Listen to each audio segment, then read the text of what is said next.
You're going to have to write songs that never see the day of light. You're going to have to do all of this stuff. And you have no idea if it's going to work. There's this, I think about the gap from where people are in a place that they don't want to be until they get to a place that they do. And I think of it like a lonely chapter. So everybody that has got from a place where they don't want to be to one where they are, there's a point where they're so different that they can't resonate with their old set of friends. Right. But they're not yet sufficiently developed that they've created their new set of friends. And there's this temptation to go back to the old patterns, the old ways of thinking. And I did this live show in London last year, my first big headline show at the Eventim Apollo in London. It was pretty cool. And this idea, I think, was one that really resonated with a lot of people because everybody's trying to grow and there is an incentive for you to stay in the same place because not that many people grow. Most people don't change. Right. They make little changes. You know, they'll cut their hair or they'll lose 5 pounds or, you know, they'll switch from one company to another.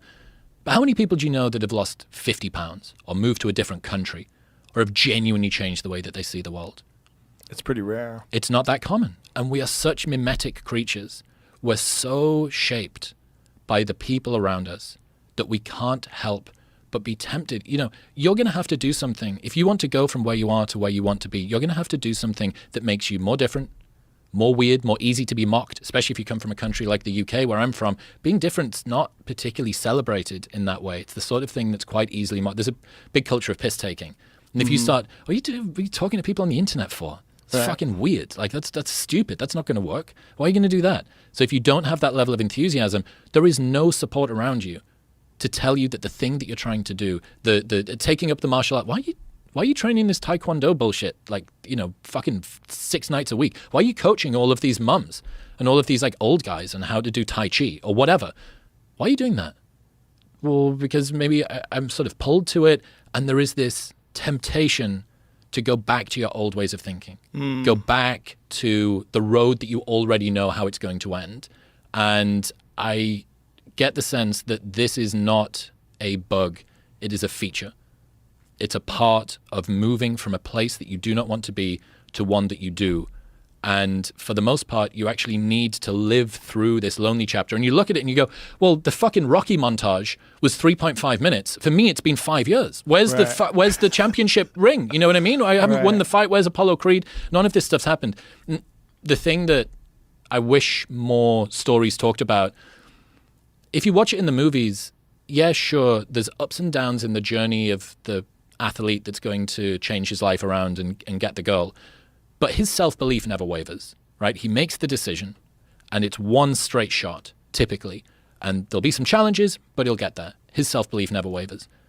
I don't think that that's what the experience of doing personal growth is like at all.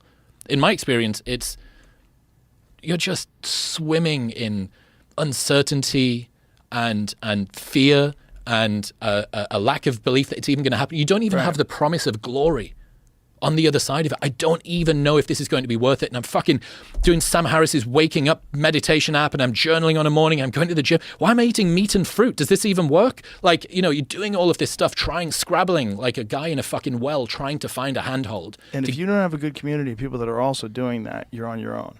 Yeah. Yeah. And this is most people's experience, because if most people don't change, you are going to be an outlier if you're somebody who does change. I think about personal growth kind of like a rocket ship taking off. And as you take off, you've got a particular velocity that you're moving at. And what you want is to find other people moving at the same velocity as you. But the quicker that you move, the fewer people are going to be like you, right? So some people will be ahead of you, and you're in this lonely chapter, and then you catch up to them. And then, oh no. And this isn't, you know, some comment on people that work on themselves are like morally better or worse than anybody else, but it's just a stark sort of fact about you talk to people and you resonate with people that are at the same level of life as you are. And that kind of makes sense. You have things to discuss. You're encountering the same sorts of challenges, whether it's in terms of your self-worth or your wealth or your relationship status, or all of these things. Birds of a feather, right? And, you know, one of the, I guess, difficult realizations of people who want to change their life is that if you do it well, you might have to go through a period where you let go of all of your friends. But the really bad realization is if you do it really well, you might have to do that multiple times throughout your life. You find a group of people, finally, I've landed after that period where I was on my own and I didn't really understand. Oh, fuck. I'm still going. Yeah. I now need, you mean I got to do it again? Yeah. I've got to do it again. I just thought that I'd found my group and I've got to do it again. This lonely chapter thing is, it's a big deal. And I think that it explains why so few people make big changes, because the temptation is always going to be to just go back to what's normal, go back to what I know. And it's why, you know, America, for all that it's a horrible cis hetero patriarchal superstructure that's misogynistically keeping everybody down, it's an enthusiastic and sort of excitable country. And you guys have kind of got permanent first line cocaine energy about everything. And for me, it seems to be a real enthusing environment. It encourages me to do things, helps me to take risks. It's either that or get kicked in the head a lot. And I just love it. I love the fact that it makes me feel confident in doing difficult things. And I wish that more people had that community around them. I think largely Reddit is just a website filled with people who couldn't find other people to talk about their niche in their hometown. Like this particular there's a lot of that, right? Warhammer 40K version or whatever. Yeah.